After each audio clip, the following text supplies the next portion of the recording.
আল্লাহ তাআলা কোরআনকে কোরআন শরীফ কোথাও বলেননি। আল্লাহ তাআলা কোরআনকে কোথাও বলেছেন কোরআনে মাজিদ। তা আল্লাহ বলেছেন বাল হুয়া কুরআনুম মাজিদ, কোরআনে মাজিদ বলছেন। আল্লাহ বলেছেন ইয়াসিন, তারপরে কি ওয়াল কুরআনিল হাকিম। তাহলে আরেক আয়াতে কোরআনে হাকিম বলেছেন, প্রজ্ঞাময় কোরআন, কোরআন শরীফ বলে নাই। আমরা কোরআন দিয়ে আজকে কোরআনের পরিচয় নিব। কোরআনকে জিজ্ঞেস করবো যে কোরআন তুমি তোমার পরিচয় দাও। আমরা কিছু প্রশ্ন করব, দেখবেন কোরআন অবলীলায় উত্তর দিয়ে দিচ্ছে। তো শুরুতে একটা কথা বলে রাখা ভালো, আমরা কিন্তু কোরআনকে আমাদের বাংলাদেশে কোরআন শরীফ বলি। কি বলি? কিন্তু কোরআনে কোথাও কোরআনকে কোরআন শরীফ বলা হয়নি। আল্লাহ তাআলা কোরআনকে কোরআন শরীফ কোথাও বলেননি। আল্লাহ তাআলা কোরআনকে কোথাও বলেছেন কোরআনে মাজিদ, বাল হুয়া কুরআনুম মাজিদুন ফি লাওহিম মাহফুজ। আমি লাউহে মাহফুজে এই কোরআনে মাজিদকে রেখেছি। লাউহে মাহফুজ ৭ আকাশের উপরে। তুলুহু মা বাইনাস সামাই ওয়াল আরদ, আকাশ জমিন যত লম্বা লাউহে মাহফুজ ঠিক তত লম্বা। ওয়া আরদুহু মা বাইনাল মাশরিকি ইলাল মাগরিব, পৃথিবীর প্রাচ্য থেকে পাশ্চাত্য যত দূর, লাউহে মাহফুজ প্রশস্ততার দিক থেকে ঠিক তত দূর। ওহু মিন দুররাতিন বাইদা, সাদা ঝকঝকে ডায়মন্ড দিয়ে আল্লাহ লাউহে মাহফুজকে তৈরি করেছেন। এটা হচ্ছে কোরআনের বাড়ি ৭ আকাশের উপরে। তা আল্লাহ বলেছেন বাল হুয়া কুরআনুম মাজিদ, কোরআনে মাজিদ বলছেন আল্লাহ, কোরআন শরীফ বলেন নাই।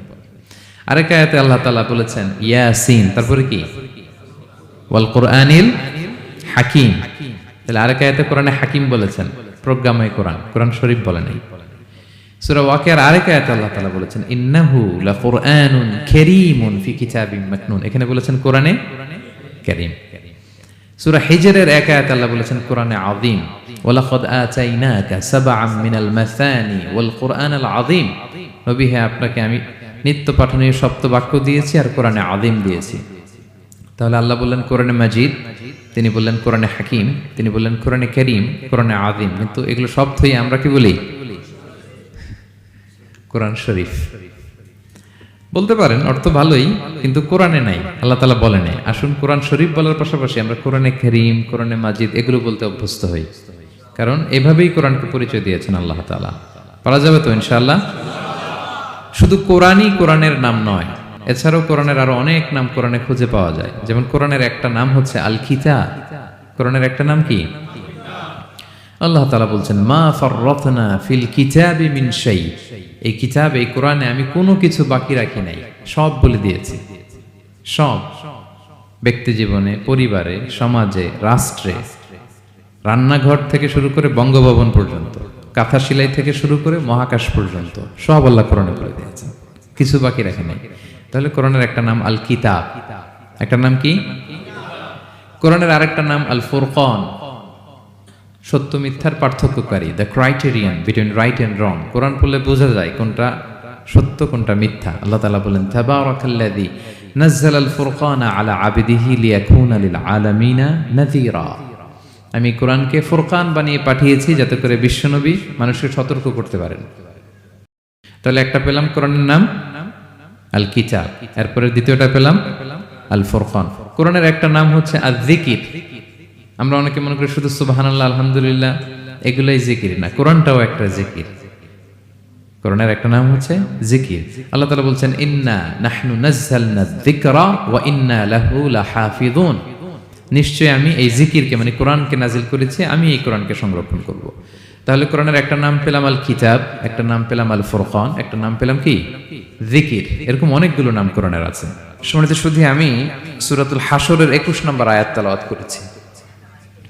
এখানে আল্লাহ তাআলা ইরশাদ করছেন যে এই কোরআনকে যদি আমি পাহাড়ের উপর নাজিল করতাম, লাউ আনজালনা হাযাল কুরআনা আলা জাবালিন লারাআইতাহু খাশিআম মুতাসাদ্দিআম মিন খাশিয়াতিল্লাহ। নবী হে, কোরআনকে যদি আমি পাহাড়ের উপর নাজিল করতাম, আপনি দেখতেন আল্লাহর ভয়ে এই পাহাড় ভেঙে চুরে খান খান হয়ে যেত। এটা এত গরুভার একটা বাণী কোরআন আল কারীম, পাহাড় ভেঙে যেত। পাহাড় কি চারটেখানে কথা? সুবিশাল পাহাড় আল্লাহ তাআলা পৃথিবীতে সৃষ্টি করে রেখেছেন। আপনারা আলাস্কা পর্বতমালার নাম শুনেছেন? Alaska range, located in USA. যুক্তরাষ্ট্রে একটা মাউন্টেন রেঞ্জ আছে, এটা ৬০০ মাইল লম্বা। কয়শো মাইল? পুরোটাই পাহাড়। এটার নাম হচ্ছে আলাস্কা মাউন্টেন রেঞ্জ। ইউরোপে একটা মাউন্টেন রেঞ্জ আছে, এটার নাম হচ্ছে আল্পস মাউন্টেন রেঞ্জ। এটা 750 মাইল লম্বা। নেপালে একটা পাহাড় আছে, এটার নাম মাউন্ট এভারেস্ট। এটা 8829 মিটার উঁচু। আল্লাহ বলেন এই বিশাল বিশাল পাহাড়, আরব বিশ্বে অনেক বড় পাহাড় আছে। তুর পাহাড়ের চূড়ায় আমি উঠেছিলাম, আরব বিশ্বের সবচেয়ে বড় পাহাড় মাউন্টেন রেঞ্জ। আল্লাহ বলেন এই কোরআনকে যদি আমি তোমাদের উপর নাজিল না করে পাহাড়ের উপর নাজিল করতাম, আলাস্কার উপর নাজিল করতাম, আল্পস পর্বতমালায় নাজিল করতাম, তুর পাহাড়ে যদি নাজিল করতাম, মাউন্ট এভারেস্টের উপর যদি নাজিল করতাম, তাহলে নবী হ্যাঁ আপনি দেখতেন আল্লাহর ভয়ে এই পাহাড়গুলো ভেঙে চূর্ণ বিচূর্ণ হয়ে যেত। কিন্তু সেই কোরআন আল্লাহ কাদের উপর নাজিল করেছেন? আমাদের উপর। সো হিউজ রেসপন্সিবিলিটি, অনেক বড় দায়িত্ব। এই কোরআনকে আমরা বুঝি কিনা, কোরআনকে মানি কিনা, কোরআনের আইন সমাজে চাই কিনা, this is the burning question. নিজেকে নিজে প্রশ্ন করুন যে কোরআনের যে হকগুলো আছে আমরা আদায় করছি কিনা। এটা যেন তেন কোনো বাণী নয়, এটা আল্লাহ তাআলার পাঠানো বাণী, অনেক ভারী, অনেক ওজনওয়ালা বাণী। আল্লাহ তাআলা বলছেন ইন্না সানুলকি আলাইকা কওলান সাকিলা, নবী হে আপনার কাছে আমি অনেক ভারী, হেভি ওয়েট ওয়ার্ড নাজিল করব। এটা অনেক ওজনের, এটা সিম্পল কোনো বিষয় নয়। এই কোরআন যখন রাসূল সাল্লাল্লাহু আলাইহি ওয়াসাল্লামের উপর নাজিল হতো, প্রচন্ড শীতের রাতে বিষ্ণু সাল্লাল্লাহু আলাইহি ওয়াসাল্লাম ঘামতেন। আম্মা জান আয়েশা বলেন আমরা কম্বল মুড়ি দিয়েও থাকতে পারি না, এত শীত, কিন্তু বিশ্বনবী ঘেমে ঘর্মাক্ত হয়ে একাকার। ওটের উপর বসে থাকা অবস্থা যখন কোরআন নাজিল হতো, ওটগুলো মরুভূমির মধ্যে বসে পড়তো ডিরেক্টলি। কাফেলা চলছে চলছে, সাইয়েদনা জিবরাইল এসে কোরআন নাজিল করেছেন, কোরআনের ভারে ধপাস করে উট বসে যেত। যায়েদ ইবনে সাবিত রাদিয়াল্লাহু তাআলা আনহু কাতিবুল ওয়াহি, রাসূল সাল্লাল্লাহু আলাইহি ওয়াসাল্লামের একজন সাহাবী। রাসূল সাল্লাল্লাহু আলাইহি ওয়াসাল্লাম একবার যায়েদ রাদিয়াল্লাহু তাআলা আনহুর পায়ের মধ্যে মাথা রেখে শুয়েছিলেন, দীর্ঘক্ষণ শুয়ে থাকলেন। যায়েদ রাদিয়াল্লাহু তাআলা আনহু বলছেন আমার কোনো কষ্টই হচ্ছে না। হঠাৎ করে কোরআন নাজিল হতে লাগলো। কি নাজিল হতে লাগলো? কোরআন। যায়েদ রাদিয়াল্লাহু তাআলা আনহু বলেন দীর্ঘক্ষণ রাসূল সাল্লাল্লাহু আলাইহি ওয়াসাল্লাম আমার পায়ের উপর মাথা রেখে শুয়ে আছেন, কিন্তু আমি টেরই পাচ্ছি না। কিন্তু যখন কোরআন নাজিল হতে লাগলো, মনে হলো যে আমার পাটা ভেঙে খান খান হয়ে যাবে।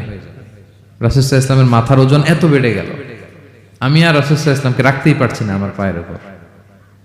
ইন্না সানুলকি আলাইকা কওলান সাকিলা, নবী হে আমি অনেক ভারী, হেভি ওয়েট ওয়ার্ডের কোরআন আপনার কাছে নাজিল করব। সো কোরআনটা এটা অনেক সম্মানিত একটা বাণী, আল্লাহ তাআলার বাণী, অনেক ভারী একটা বাণী। এটা পাহাড় সইতে পারে না, পাহাড় ভেঙে চূর্ণ বিচূর্ণ হয়ে যেত, সে কোরআনকে আল্লাহ তাআলা আমাদের উপর নাজিল করেছেন। সো আমাদের হিউজ রেসপন্সিবিলিটি, অনেক বড় দায়িত্ব যে এই কোরআনকে মেনে চলা, কোরআন পড়তে জানা, কোরআনের অর্থ বোঝা এবং কোরআনের নীতিমালাগুলো আমাদের সমাজে বাস্তবায়ন করা। তো আমরা বলেছি যে আমরা কোরআন দিয়ে আজকে কোরআনের পরিচয় নিব। কোরআনকে জিজ্ঞেস করবো যে কোরআন তুমি তোমার পরিচয় দাও। আমরা কিছু প্রশ্ন করব, দেখবেন কোরআন অবলীলায় উত্তর দিয়ে দিচ্ছে। আমরা যদি কোরআনকে জিজ্ঞেস করি যে কোরআন তুমি যে পৃথিবীতে এসেছো, তোমার হিস্ট্রিটা বলো, কবে আসলা, কবে নাজিল হয়েছে? কোরআন বলবে শাহরু রমাদান আল্লাযী উনজিলা ফীহিল কুরআন, আমি রমাদান মাসে এসেছি, যেন তেন মাসে আসিনি। কোরআনকে যদি আমরা প্রশ্ন করি যে কোরআন রমাদান তো 29 দিন বা 30 দিন, তো এই 30 দিনের বা 30 রাতের কোন দিন বা কোন রাতে এসেছে? কোরআন বলবে ইন্না আনজালনাহু ফি লাইলাতুল কদর, আমি কদরের রাতে এসেছি। সুবহানাল্লাহ বিহামদি। ওমা আদরাকা মা লাইলাতুল কদর, কে তোমাকে জানাবে কদর কি? লাইলাতুল কদরি খায়রুম মিন আলফি শাহর, কদরের রাত 1000 মাসের চেয়েও সেরা। রাসূল সাল্লাল্লাহু আলাইহি ওয়াসাল্লাম আফসোস করতেছেন, আল্লাহ বনি ইসরাইলের লোকেরা হায়াত পাইছে 1000 বছর, 1500 বছর, এত ইবাদত করছে, আমার গুনাহগার উম্মতের কি হবে? আমার গুনাহগার উম্মত তো 60-70 মধ্যে মরে শেষ। আমার উম্মতি মা বাইনা 60 ইলা 70, আমাদের গড় বয়স কত? 60 থেকে 70। আল্লাহ বলেন চিন্তা করো না, লাইলাতুল কদরি খায়রুম মিন আলফি শাহর, তোমার গুনাহগার উম্মতের জন্য আমি কদরের রাত দিয়েছি, 1000 মাসের চেয়ে সেরা। তাহলে কোরআনের হিস্ট্রি আমরা জেনে গেলাম। রমাদানে আসছে, রমাদানের কোন রাতে আসছে? এখন যদি জিজ্ঞেস করি তুমি কি একা একা আসছো না কেউ নিয়ে আসছে তোমাকে, এবার কি উত্তর পাওয়া যাবে? এই প্রশ্নের উত্তরে কোরআন আমাদেরকে জানায় যে আমি একা আসিনি। নাযালা বিহির রূহুল আমিন, রূহুল আমিন হচ্ছে জিবরাইল আলাইহিস সালামের একটা নাম, বিশ্বস্ত আত্মা। রূহুল আমিনের সাথে আমি এসেছি। সবচাইতে বিশ্বস্ত, যেহেতু এটা আল্লাহর বাণী, এটা আসার সময় যদি অন্যের কথা ঢুকায় দেয় তাহলে ভেজাল আছে না নাই? আমিন, বিশ্বস্ততার সাথে যে পৌঁছে দিবে, বাণী বাহকের কাজ করবে, এরকম সবচাইতে বিশ্বস্ত ফেরেশতা জিব্রাইলকে দিয়ে আমি পাঠিয়েছি। তাহলে কোরআন একা আসে, সবচাইতে শক্তিশালী ফেরেশতা জিবরাইল আলাইহিস সালামের লাহু সিত্তু মিআতু জানা, 600 পাখা আছে, 600 পাখা। সব নবীদের কাছে এসেছেন ওহী নিয়ে, এরকম একজন ফেরেশতা দিয়ে কোরআনকে পাঠানো হয়েছে। এবার যদি জিজ্ঞেস করি যে কোন ভাষায় তোমাকে নাজিল করা হয়েছে বলো, আছে এটা কোরআনে? কোরআন আমাদেরকে জানাচ্ছে ইন্না আনসালনাহু কুরআনান আরাবিয়ান লাআল্লাকুম তাআকিলুন, নিশ্চয় আমি কোরআনকে আরবি ভাষায় নাজিল করেছি যাতে তোমরা বোঝো। সুস্পষ্ট আরবি ভাষায় এই কোরআনকে আল্লাহ তাআলা নাজিল করেছেন। তাহলে হিস্ট্রি আমরা জানতেছি ধীরে ধীরে, না? রমাদানে আসলো, কদরে আসলো, একা আসে নাই, জিবরাইল আলাইহিস সালামের সাথে আসলো, আরবি ভাষায় নাজিল হলো। এবার যদি জিজ্ঞেস করি যে তুমি যে আসলা, তোমাকে যে আমাদের তেলাওয়াত করতে হবে, তো এই তেলাওয়াত করার গাইডলাইনটা কি, কিভাবে তেলাওয়াত করব, তেলাওয়াত করার সিস্টেমটা কি, এটা যদি আমাদেরকে একটু বলতে। তো কোরআন এই প্রশ্নের উত্তরে প্রথমে আমাদেরকে বলে যে আমাকে যদি আবৃত্তি করতে চাও, তেলাওয়াত করতে চাও, প্রথম গাইডলাইন হচ্ছে লা ইয়ামাসসুহু ইল্লাল মুতাহহারুন।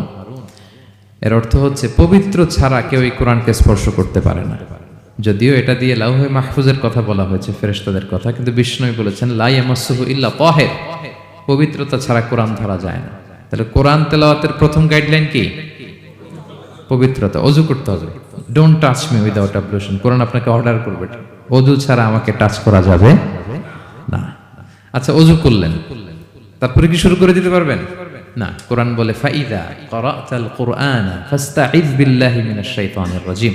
কোরআন পড়ার আগে তোমার যে সুস্পষ্ট দুশমন ওই শয়তানের ব্যাপারে আল্লাহর কাছে পানাহ চেয়ে নাও, মানে পড়ো আউযু বিল্লাহি মিনাশ শাইতানির রাজিম বিসমিল্লাহির রহমানির রহিম। তাহলে ওযু করলেন, আউযু বিল্লাহ পড়লেন, বিসমিল্লাহ পড়লেন, এবার কি করতে হবে? এবার কোরআন বলছে যেমন মনে চায় তেমন পড়া যাবে না। তুমি গানের সুরে, ব্যান্ডের সুরে, হিপ হপ সুরে কোরআন পড়বা, এটা আল্লাহ কবুল করবে না। কোরআন বলছে ওয়ারাত্তিলিল কুরআনা তারতিলা, তারতিলের সাথে কোরআন পড়তে হবে, ধীর স্থির ভাবে কোরআন পড়তে হবে। তারতিল, আপনারা যারা কোরআন পড়বেন তারতিলের সাথে পড়বেন। What is তারতিল? আনাস রাদিয়াল্লাহু তাআলা আনহুকে জিজ্ঞেস করা হয়েছিল তারতিল কি, নবী কিভাবে তেলাওয়াত করতেন। তিনি বলেছিলেন ইয়ামুদ্দু বিহা সাওতাহু মাদ্দান, বিষ্ণু ইসা ইসলাম প্রতিটি আয়াত টেনে টেনে পড়তেন। কিভাবে? টেনে টেনে পড়তেন। আবার বিষ্ণু ইসা ইসলামের স্ত্রী উম্মে সালামা রাদিয়াল্লাহু তাআলা আনহা, তিনি বলতেন ইয়াকাত্তিউ কিরাআতাহু আয়াতান আয়াতান, বিষ্ণু ইসা ইসলাম প্রতিটি আয়াত শেষে থামতেন, এক আয়াত পড়ে থেমে আরেক আয়াত, আবার থেমে আরেক আয়াত। আলহামদুলিল্লাহি রাব্বিল আলামিন আর রহমানির রহিম মালিকি ইয়াউমিদ্দিন। দেখেন টেনে টেনেও পড়লাম, আবার প্রতিটা আয়াত শেষে থামলাম। This is তারতিল। ওয়ারাত্তিলিল কুরআনা তারতিলা, এভাবে টেনে টেনে প্রতি আয়াত শেষে থেমে থেমে পড়ার নাম তারতিল। এভাবে পড়তে হবে। তো পড়ার গাইডলাইন কি পেলাম? প্রথমে কি করতে হবে? ওযু করতে হবে, পবিত্রতা। এরপরে আউযু বিল্লাহ বিসমিল্লাহ পড়তে হবে। এরপরে কিভাবে পড়তে হবে? তারতিলের সাথে।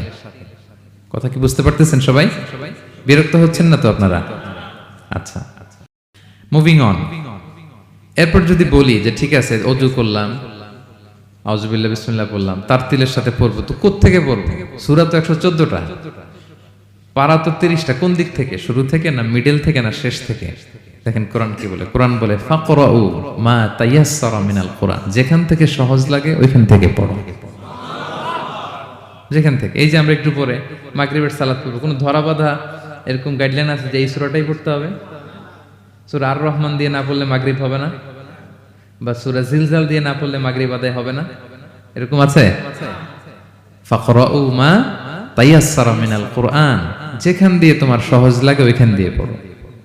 শুধু বড় এক আয়াত বা ছোট 3 আয়াত এই পরিমাণ হলেই হবে, যেখান থেকে মনে চায়, যে কোনো পারা, যে কোনো সূরা। আলহামদুলিল্লাহ বলেন। বিশেষ করে ফজরের নামাজে বিষ্ণু ইসলাম লম্বা কেরাত পড়তেন, কারণ ফজরের কোরআন তেলাওয়াতটাতে স্পেশালি সাক্ষী রাখা হয়। আল্লাহ তাআলা বলছেন আকিমিস সালাতা লিদুলুকিশ শামসি ইলা গাসাকিল লাইলি ওয়া কুরআনাল ফাজর ইন্না কুরআনাল ফাজরি কানা মাশহুদা। সূর্য যখন ডুবে তখন থেকে রাত পর্যন্ত সালাত কায়েম করো, বিশেষ করে ফজরের সালাত। এ সময় ফেরেশতারা আসে, এটা সাক্ষী থেকে যায়। আমরা ফজরের সময় যেন লম্বা চূড়া তেলাওয়াত করি, ফজরের 2 রাকাতে আমরা লম্বা তেলাওয়াত করি। এবার কোরআনকে যদি জিজ্ঞেস করি যে কোরআন তোমার পৃথিবীতে যে এসছো, তোমার অবজেক্টিভটা কি, নাজিলের উদ্দেশ্য কি, কি উদ্দেশ্যে আল্লাহ তাআলা পাঠিয়েছেন, কোরআন আমাদেরকে জানাচ্ছে। আলিফ লাম রা কিতাবুন আনজালনাহু ইলাইকা লিতুখরিজান নাসা মিনাল যুলুমাতি ইলান নূর। এই কোরআনকে আমি নাজিল করেছি যাতে অন্ধকারাচ্ছন্ন মানুষগুলোকে নবী হে আপনি আলোর দিকে নিয়ে যেতে পারেন। I have revealed this holy book to you in order to lead the mankind out of darkness into the light. Quran আমাদেরকে আলোর দিকে নেয়। কিসের দিকে নেয়? আলোর পথ দেখায়, মুক্তির পথ দেখায়। তো মুক্তির জন্য আমি এই কোরআনকে পাঠিয়েছি। এবং কোরআন পাঠিয়ে আল্লাহ তাআলা গোটা বিশ্ববাসীকে চ্যালেঞ্জ করেছেন যে পারলে এরকম আর একটা কোরআন বের করে আনো, লিখে আনো। পারবে নাকি গোটা বিশ্বের সবাই মিলে? আমরা যখন বই লিখি, বইয়ের ভূমিকাতে লিখি যে মানবিক দুর্বলতার কারণে বা আমার জ্ঞানের কমতির কারণে কিছু ভুল হতে পারে বা টাইপো মিস্টেক হতে পারে। কেউ যদি আমাদের ভুলগুলো ধরিয়ে দেন আমরা শুদ্ধ করে নিব। প্রত্যেক লেখক লেখে যে আমার 3টা বই বের হয়েছে, আমি এটা লিখছি শেষে, যে কিছু টাইপো মিস্টেক হতে পারে বা আমার ভুল হতে পারে, জানালে আমি পরবর্তী সংস্করণে কি করব? শুধরে নিব। কিন্তু কোরআন ব্যতিক্রম। সব লেখক বলে ভুল থাকলে বইলাম, কোরআন বলে পারলে ভুল খুঁজে বের করো। কোরআন শুরুতেই বলতেছে যালিকাল কিতাব লা রাইবা ফি, this is the book, the most authentic and original book in the world, whereof there is no doubt in it। এর মধ্যে কোনো সন্দেহের অবকাশ নাই, পারলে ভুল খুঁজে বের করে দেখাও। তার মানে গোটা বিশ্ববাসীকে আল্লাহ তাআলা চ্যালেঞ্জ ছুড়ে দিয়েছেন।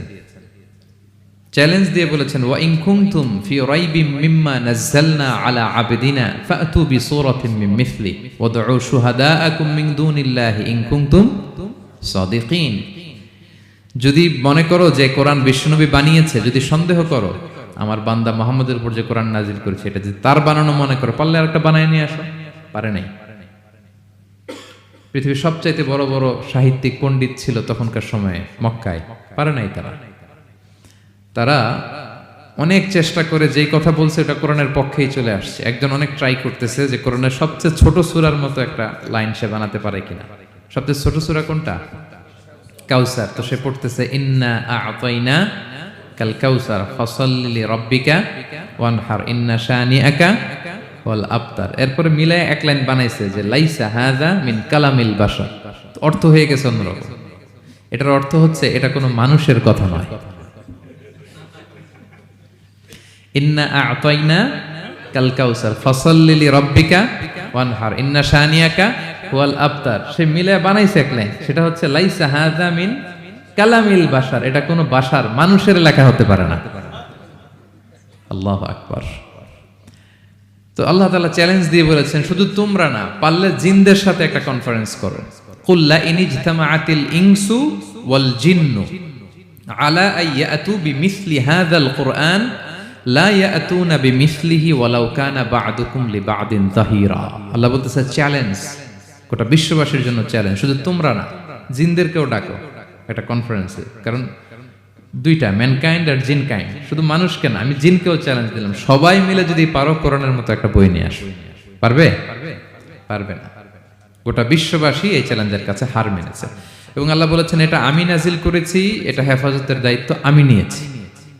ইন্না নাহনু নাযালনা যিকরা ওয়া ইন্না লাহু লাহাফিজুন। এই কোরআনকে নাজিল করেছে কে? আবার এটা হেফাজতের দায়িত্ব নিয়েছে কে? আল্লাহ তাআলা নিয়েছে। কোরআনের সবগুলো প্রিন্টেড কপি যদি আমরা আগুন দিয়ে জ্বালায় দেই তাহলে তো আর কোরআন থাকবে না পৃথিবীতে, না? হ্যাঁ, আমরা আমাদের তাকরিম সালেহ আহমদ তাকরিমের মতো 10 জন ওয়ার্ল্ড ক্লাসের হাফেজদের বসাইলেই উইদিন 3 days আমি আরেকটা কপি বানাই ফেলতে পারবো। কি বলেন, পারা যাবে না?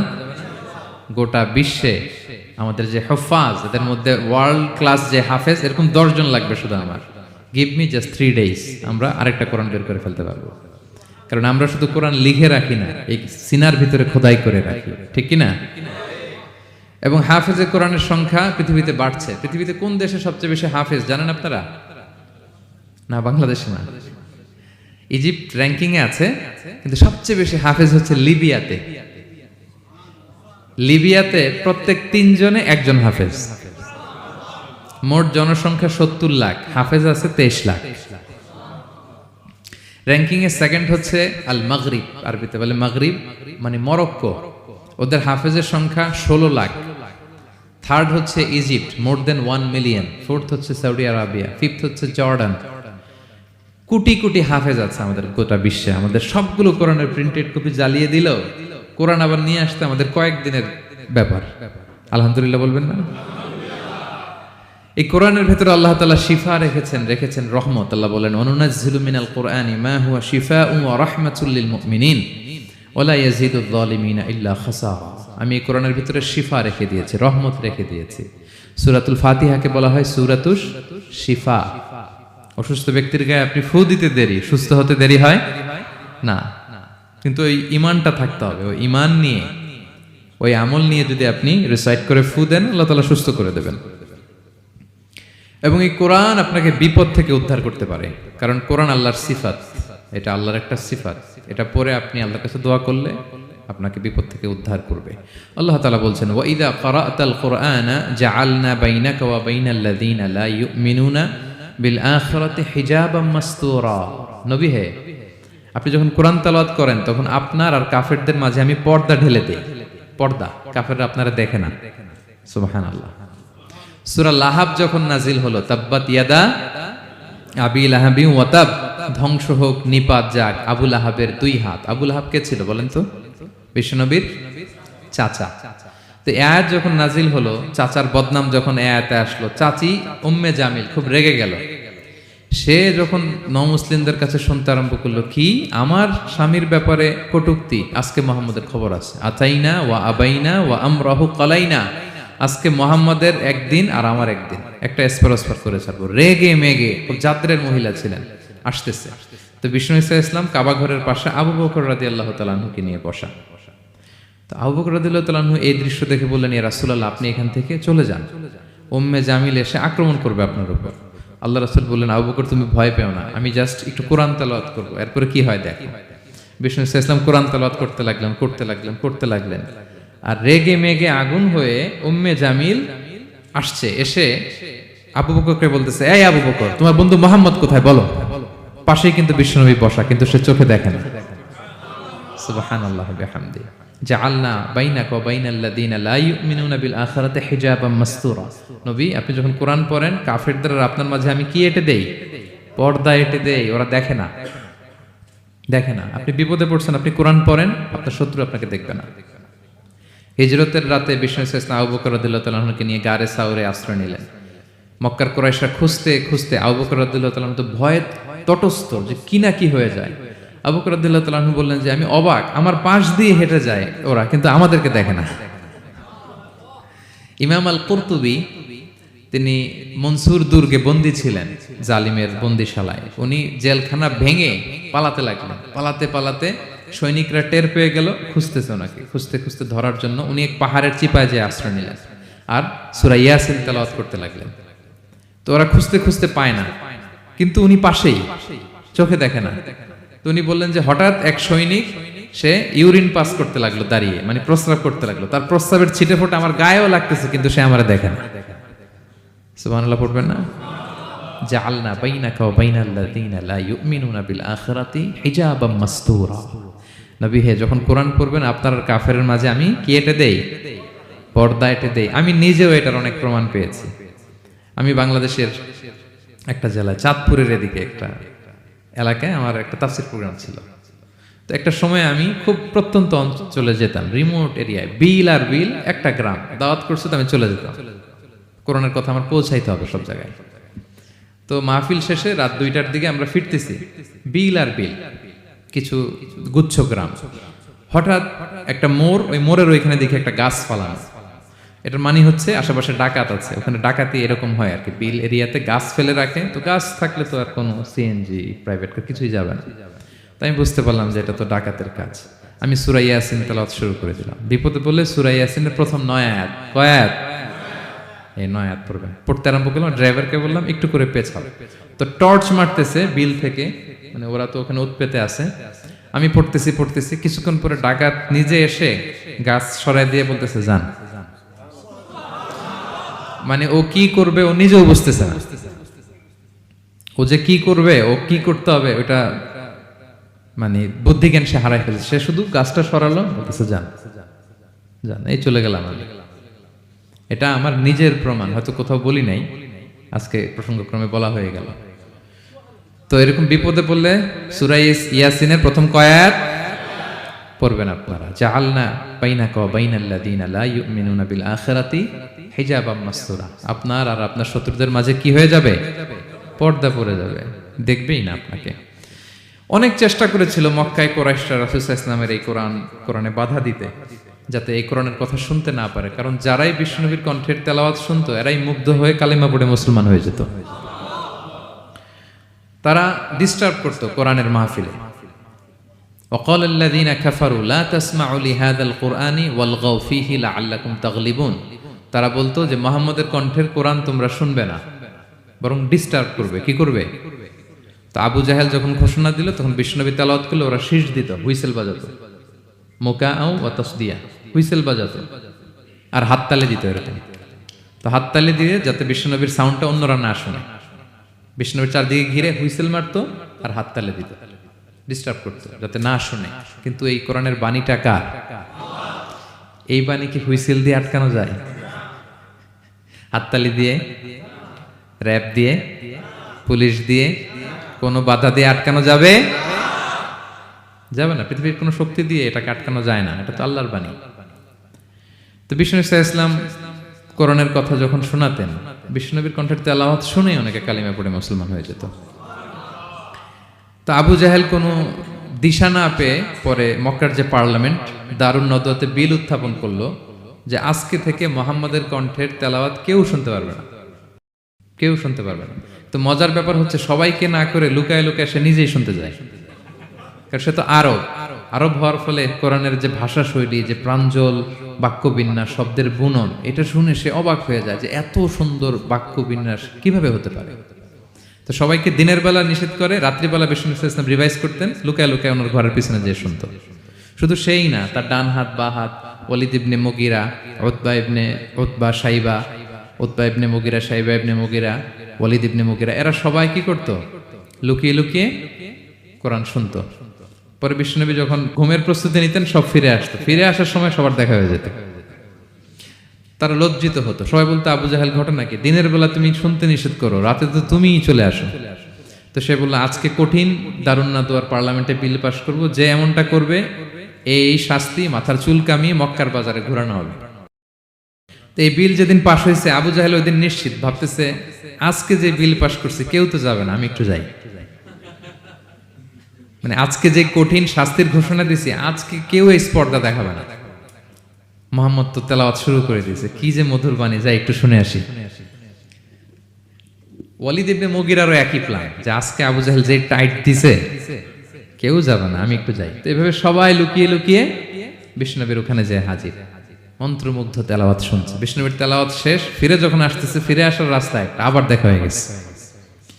তো এইভাবে তারা কোরআনকে বাধা দিতে যেয়ে বারবার নিজেরা লজ্জিত হতো।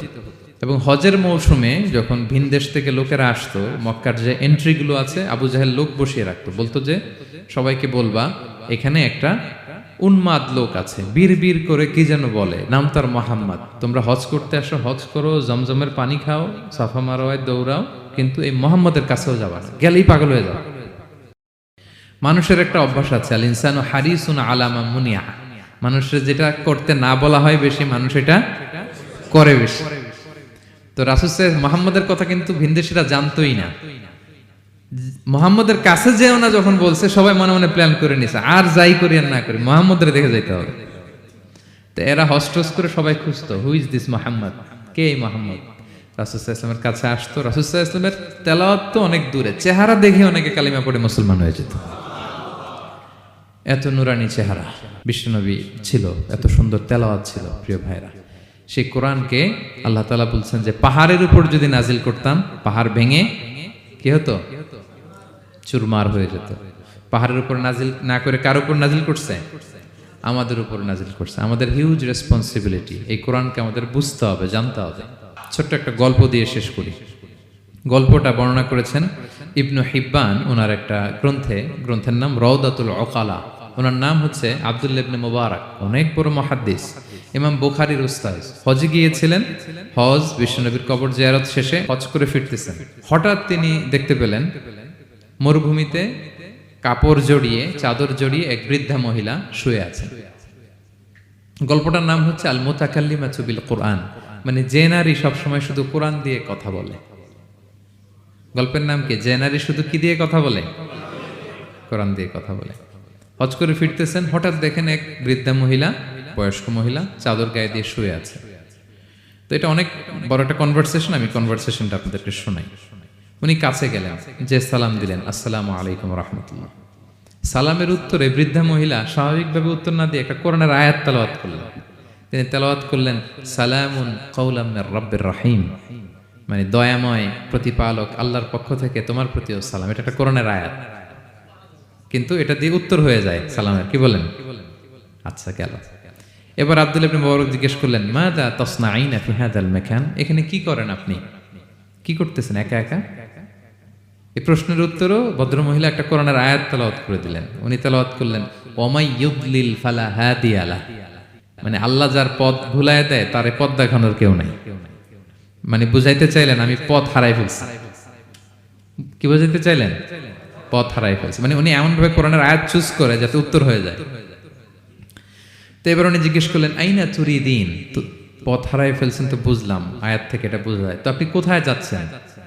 ডেস্টিনেশন কোথায়? উনি আবার একটা আয়াত তেলাওয়াত করলেন, সুবহানাল্লাযী আসরা বিআবদিহি লাইলাম মিনাল মাসজিদিল হারামি ইলাল মাসজিদিল আকসা। রাসূল সাল্লাল্লাহু আলাইহি ওয়াসাল্লাম মেরাজের আগে যে ইসরা হয়েছিল, মসজিদুল হারাম থেকে মসজিদুল আকসায় রাসূল সাল্লাল্লাহু আলাইহি ওয়াসাল্লাম আল্লাহ নিয়েছিলেন, এটা তেলাওয়াত করলেন। তো বুঝাতে চাইলেন আমিও আপনার মতো হজে আসছিলাম মসজিদুল হারামে, আর যাচ্ছি মসজিদুল আকসা, মানে ফিলিস্তিন আমার বাড়ি। মসজিদুল আকসা কোন দেশে? ফিলিস্তিনে। আয়াত এমন ভাবে উনি পিক করেন যাতে করে উত্তর হয়ে যায়। উনি বোঝাতে চাইলেন আমিও হজ করতে এসেছিলাম, যাচ্ছি কোথায়? ফিলিস্তিন, মসজিদুল আকসা যে দেশে আছে। তো উনিও বুঝে গেলেন যে তাহলে আপনি মসজিদুল আকসায় যাচ্ছেন। তো এবার জিজ্ঞেস করলেন, আনতুম মুনযু কাম ফি হাযাল মাকান, তো এখানে একা একা পড়ে আছেন কয়দিন? আবার কোরআনের আয়াত, সালাসা লায়ালিন সাবিয়া, টানা 3 দিন 3 রাত এখানে আছে, এটা কোরআনের আয়াত একটা। আবার জিজ্ঞেস করলেন উনি, মা আরা মাআকি তাআমান তাআকুলিন, তো একা যে পড়ে আছেন আবার 3 দিন, তো আপনি খাচ্ছেন কি? বেঁচে আছেন কিভাবে? ভদ্রমহিলা আবার একটা আয়াত তেলাওয়াত করে দিলেন। তিনি পড়লেন, হুয়া ইউতঈমুনি ওয়া ইউসকিন, ইব্রাহিম আলাইহিস সালামের কথা, যে ওই আল্লাহ তাআলাই আমারে খাওয়ায়, আল্লাহই আমাকে পান করায়। আল্লাহ তাআলা ব্যবস্থা করেছেন আমার। তো এইবার উনি অবাক হচ্ছেন, আমি এত বড় মুহাদ্দিস আব্দুল্লাহ ইবনে মুবারক, ইমাম বুখারীর উস্তাদ, আমি স্বাভাবিকভাবে কথা বলি আর যাই প্রশ্ন করি একটা আয়াত তেলাওয়াত করে দেয় আর ওটা দিয়ে উত্তর হয়ে যায়। কি মহিলার সন্ধান পেলাম? তো উনি বলতেছে, ফাবি আইয়ি শাইইন তাতাওয়াদ্দাইন, 3 দিন যে এখানে আছেন মরুভূমির বালুর মধ্যে, ওযু করেন কিভাবে? উনি আবার একটা আয়াত তেলাওয়াত করলেন, ফা ইন লাম তাজিদু মাআন ফাতায়াম্মামু সাঈদান তাইয়্যিবা, না আল্লাহ এই আয়াতে বলেছেন যদি তোমরা পানি না পাও পবিত্র মাটি দিয়ে তায়াম্মুম করে নিও। তো বুঝাতে চাইলেন পানি নাই তো কি হয়েছে, বালু তো আমি তায়াম্মুম করে নামাজ পড়ি। আল্লাহু আকবার। এবার উনি বললেন, ইন্না মাইয়া তাআমান আলা তাকুলিন, আমার ব্যাগে তো কিছু খাবার আছে, আপনি কিছু খাবেন? আবার কোরআনের আয়াত, সুম্মা আতিম্মুস সিয়ামা ইলাল লাইল, আল্লাহ এক আয়াতে বলেছেন তোমরা রোজা ফজর থেকে শুরু করে সন্ধ্যা পর্যন্ত পূর্ণ করো। তো বুঝালেন আমি রোজা রাখছি। কি বুঝালেন? রোজা রেখেছি। এবার উনি একটু মাসালা খাটাইতে চাইলেন, ভাবলেন যে বুড়ি তুমি আমার সাথে শুধু কোরআন দিয়ে উত্তর দিচ্ছ, দাঁড়াও তোমাকে আমি আটকাইতেছি। উনি মাসালা খাটাইলেন যে ফাকুলতু লাহা লাইসা হাযা শাহরু রমাদান, তো রোজা রাখছেন মানে এটা তো রমজান মাস না, হজ করে ফিরতেছি আমরা জিলহজ মাসের শেষের দিক, কিসের রোজা? ওই মহিলা আবার একটা আয়াত তেলাওয়াত করলেন যে ওমান তাতাওয়া খায়রান ফা ইন্নাল্লাহা শাকিরুন আলিম, আমি রমজানের ফরজ রোজা তো রাখিনি, এখন আমি নফল রোজা রেখেছি। আয়াতের অর্থ হচ্ছে তোমরা নফল যা করো এগুলোর প্রতিদান আল্লাহ তোমাদের বুঝিয়ে দেবে। রমজান না ঠিক আছে জিলহজ, কিন্তু আমি কি রোজা রেখেছি? নফল রোজা। এইবার উনি ধরছেন মাসালা, এবার বলতেছে উবি হালান আল ইফতার ফি সফর, সফরে তো রোজা ভাঙা যায় আছে, রোজা তো ভাঙা যায়, খান একটু। এবার উনি কোরআন থেকে আবার তেলাওয়াত করলেন, ওয়া আনতা সুমু খায়রুল লাকুম ইন কুনতুম তা'লামুন, আল্লাহ যে আয়াতে বলেছেন যে সফরের রোজা ভাঙ্গা জায়েজ আছে, ওই আয়াতে শেষে আবার আল্লাহ বলছেন যদি রাখো সব বেশি পাবো। কেউ অসুস্থ হলে রোজা ভাঙবে, সফরের রোজা ভাঙবে। এই আয়াতের শেষে হচ্ছে ওয়া আনতা সুমু খায়রুল লাকুম ইন কুনতুম তা'লামুন, তবে রোজা যদি রাখো এটা ভালো যদি তোমরা বুঝতে। এবার উনি আর যাবে কোথায়, দিশেহারা হয়ে এবার জিজ্ঞেসই করে ফেলছে লিমাদা লা তুকাল্লিমিনি মিসলা মা উকাল্লিমুকি। আচ্ছা মা, এবার বলেন আমি আপনার সাথে যেভাবে কথা বলি আপনি এইভাবে কথা বলেন না কেন? কিছু জিজ্ঞেস করলে কোরআনের আয়াত বলেন কেন? আমি কথা বলতেছি আপনি আমার সাথে এভাবে কথা বলেন, কিছু জিজ্ঞেস করলে কোরআনের আয়াত কেন? এটার উত্তরে উনি আরেকটা কোরআনের আয়াত উনি পড়লেন, মা ইয়ালফিযু মিন কাওলিন ইল্লা লাদাইহি রাকীবুন আতীদ। আল্লাহ বলেছেন তোমরা মুখ দিয়ে যাই বের করো এটা লিখে রাখার জন্য দুই কাঁধে রাকীব আতীদ আছে, তুলে রাখে। তার মানে আমি যে তোমার সাথে কথা বলতেছি প্রত্যেকটাই তো রেকর্ডেড হয়, রেজিস্টার্ড হয়। সো এমন কিছু বলি যেটাতে সওয়াব হয়, যেটাতে ভুল না হয়। আল্লাহু আকবার, সুবহানাল্লাহ। কি নারী ছিল, কেমন নারী তিনি ছিলেন? কি পুরো ঘটনাটা শুনবেন? হ্যাঁ, শেষ করব ঘটনাটা। আচ্ছা, তো উনি অবাক হলেন যে কি মহিলা, এরকম মহিয়সী গরিয়সী নারীও পৃথিবীতে আছে। তো উনি বললেন ঠিক আছে মা, আপনি যেহেতু পথ হারাই ফেলছেন আমার উটটাকে আমি নিয়ে আসি।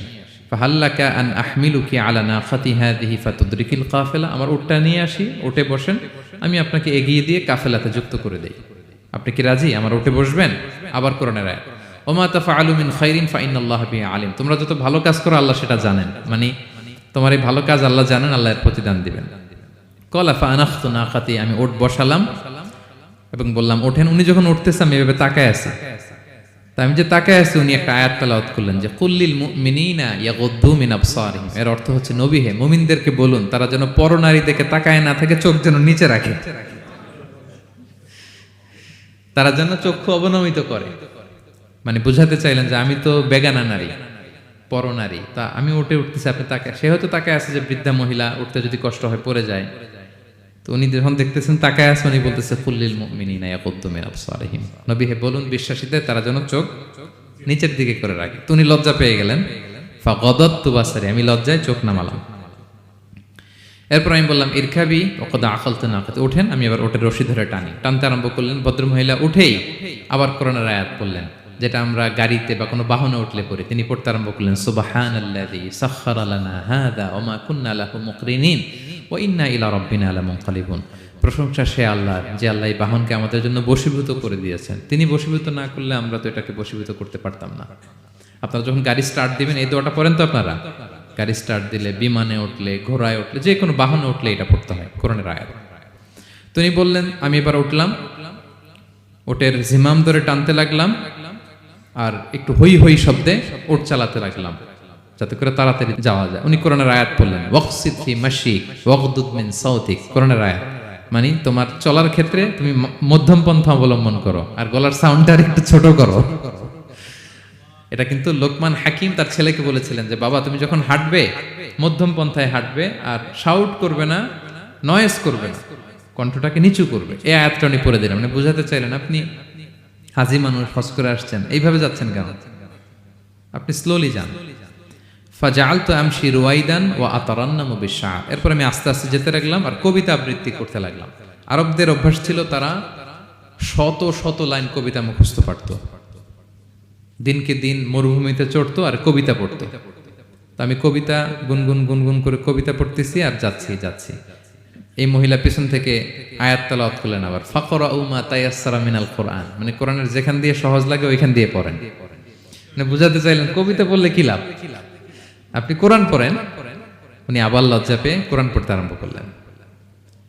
এবার যেতে যেতে যেতে যেতে যে কাফেলা থেকে উনি মিসিং, যে ক্যারাভেন থেকে মিসিং, ওই ক্যারাভেনের সাথে যুক্ত হলেন। এবার জিজ্ঞেস করলেন যে হাদিহিল কাফেলা মান লাকি ফিহা, এই তো আপনার কাফেলা, এখানে কে আছে আপনার, কেউ আছে? আবার কোরআনের আয়াত আল মাল ওয়াল বানুনা জিনাতুল হায়াতিদ দুনিয়া, অর্থাৎ সম্পদ সন্তান এগুলো আল্লাহর দেয়া নেয়ামত। এটা দিয়ে বুঝাতে চাইলেন হ্যাঁ আমার কিছু সন্তানাদি আছে। উনি বুঝতে পারলেন ফা আলিমতু আন্নাল্লাহা আওলাদান ফিহা, আমি বুঝলাম যে ওনার সন্তান সন্ততি এখানে আছে। এইবার একটা চান্স পেয়ে গেছে আব্দুল্লাহ ইবনে মুবারক। কি পেয়ে গেছে? উনি মনে মনে ভাবলেন ওনার ছেলেদের নাম কি, এটা জিজ্ঞেস করি, তাইলে তার উত্তর দিতে পারবে না। সুন্দর না প্রশ্নটা? এবার উনি বলতেছে ফাকুলতু লাহা মা আসমাউ আওলাদিক, মা এবার একটু বলেন তো আপনার ছেলেগুলোর নাম কি, আপনার ছেলেদের নাম কি একটু বলেন তো। এই প্রশ্নের উত্তরে উনি 3টা আয়াত তেলাওয়াত করছে। এতক্ষণ তো একটা, এখন কয়টা? এখন 3 নম্বর গিয়ারে চালাইতেছে। উনি প্রথম আয়াত তেলাওয়াত করলেন ওয়াত্তাখাযাল্লাহু ইব্রাহিমা খলিলা, এরপরে বললেন ওয়া কাল্লামাল্লাহু মূসা তাকলিমা, সবশেষে বললেন ইয়া ইয়াহইয়া খুযিল কিতাবা বিকুওয়া। আল্লাহু আকবার। আমি ইব্রাহিমকে খলিল হিসেবে নিয়েছি, মুসাকে কালিমুল্লাহ বানিয়েছি এবং ইয়াহইয়াকে বলেছি হে ইয়াহইয়া তুমি তাওরাত কিতাবকে শক্ত করে ধরো। তার মানে বুঝাতে চাইলেন আমার বড় ছেলের নাম ইব্রাহিম, পরের ছেলের নাম মুসা, ছোট ছেলের নাম ইয়াহইয়া। সুবহানাল্লাহ পড়বেন না? কি নারী ছিলেন, কোরআনের বাইরে যেন যাওয়া না লাগে কোরআন থেকে ছেলেদের নাম চুজ করে রাখছেন। ছেলেদেরকে ডাকলে এই নামেই ডাকেন। এরপর ছেলেদেরকে ডাকলেন কোরআনের আয়াত পড়ে ফাবাআসু আহাদাকুম বিওয়ারিকিকুম হাযিহি ইলাল মাদিনাতি ফালইয়ানজুর আইয়ুহা আসকা তুআমান ফালইয়াতিকুম বিরিজকিম মিন। এটা সূরা কাহফের একটা আয়াত। গুহাবাসী 7 জন যুবক যখন ঘুমিয়ে পড়েছিল, 309 বছর পরে যখন জেগেছিল, একজনকে টাকা দিয়ে বলেছিল যাও তুমি কিছু খাবার নিয়ে আসো। এই আয়াত বুঝাইয়া তিনি ছেলেদের বুঝাইলেন যে মেহমান আসছে, কিছু নিয়ে আসো খাবার, ওনারা খাওয়াইতে হবে। উনি অনেক হেল্প করছে আমাকে। তো ছেলেরা খাবার নিয়ে আসলো। খাবার দেওয়ার পরে মহিলা আবার কোরআনের আয়াত কুলু ওয়াশরাবু হানিআম বিমা আসলাফতুম ফিল আইয়ামিল খালিয়া। এটা আসলে আল্লাহ তাআলা জান্নাতীদেরকে বলবেন। আমরা যখন জান্নাতে ঢুকবো আল্লাহ বলবে কুলু ওয়াশরাবু হানিআম বিমা আসলাফতুম ফিল আইয়ামিল খালিয়া। এই দুনিয়াতে এত জুলুম নির্যাতনের শিকার হয়েছে, এত নেক কাজ করেছো, প্রতিদান হিসেবে আজকে জান্নাতের এই নাজ নেয়ামত ভোগ করো। বৃদ্ধ মহিলা এই আয়াতটা বললেন, তার মানে মরুভূমিতে অনেক কষ্ট করেছেন আপনি আমার জন্য, এখন আপনি আমার পক্ষ থেকে এই হসপিটালিটি, রিসেপশন, এই আপ্যায়ন গ্রহণ করুন। এবার উনি বলতে আরম্ভ করলেন, ছেলেদেরকে বললেন কুলতু আল আনা তুআমাকুম আলাইয়া হারাম। এই ছেলেরা এই খাবার আমার জন্য হারাম, হাত্তা তুখবিরুনি বিআমরিহা, যতক্ষণ না এই মহিলাকে, এর হিস্ট্রি যতক্ষণ না আমার না বলো। আগে বলে এই ভদ্র মহিলা কে, কি তার ঘটনা, যতই দেখছি অবাক হচ্ছি, যতই শুনছি অবাক হচ্ছি, কে সে, যাই বলি শুধু কোরআন দিয়ে বলে, ঘটনাটা কি। এবার ছেলেরা বলল ফাকালু হাযিহি উম্মুনা, ইনি আমাদের মা। লাহা আরবাউনা সানা, ওনার বয়স 40 বছর। লাম তাতাকাল্লাম ইল্লা বিল কুরআন, জীবনে কোনোদিন কোরআন ছাড়া মুখ দিয়ে অন্য কোনো কথা বলে নাই। মাখাফাতা আন তাযিল্লা ফায়াসখাতা আলাইহা রহমান, এই ভয়ে যে কোন কথায় আল্লাহ আবার নারাজ হয়ে যায়, আমার কোন কথায় আবার কোন ভুল হয়ে যায়, আমার কোন কথায় আবার রহমান আমার উপর নারাজ হয়ে যায়। এজন্য আমরা আমাদের জন্মের পরে জীবনে আমার মাকে কোরআন ছাড়া কোনো কথা বলতে শুনিনি। অবাক হলেন আব্দুল্লাহ ইবনে মুবারক, ইমাম বুখারীর উস্তাদ। উনি খাবার হাতে নিয়ে এবার বললেন যে উনি তো অনেক আয়াত বললো, এবার আমি একটা আয়াত বলি। খাবারটা নিয়ে উনি পড়তে আরম্ভ করলেন। ফাকুলতু, উনি বললেন, আমি বললাম যালিকা ফাদলুল্লাহি ইউতিহি মাইয়াশা, এটা আল্লাহর বিশেষ অনুগ্রহ, ফজল, এটা আল্লাহ সবাইরে দেয়, যাকে চায় তাকে দেয়। সুবহানাল্লাহ পড়ে। এটা আল্লাহর বিশেষ অনুগ্রহ, তিনি সবাইকে দান করেন না, যাকে চান তাকে দেন। তোমাদের মা অনেক মহিয়সী গরিয়সী একজন মাতা তোমরা পেয়েছো। এই হচ্ছে ঘটনাটা। আল মুতাকাল্লিমাতু বিল কোরআন, যে নারী তার জীবনের পুরো সময়টা শুধু কোরআন দিয়ে কনভারসেশন করেছেন, কথা বলেছেন। যেই প্রশ্নই তাকে করা হয় কোরআন থেকে বলতেন, কারণ আল্লাহ বলেছেন মা ফাররাতনা ফিল কিতাবি মিন শাই, এই কিতাবে আমি কোনো কিছু বাকি রাখি নাই।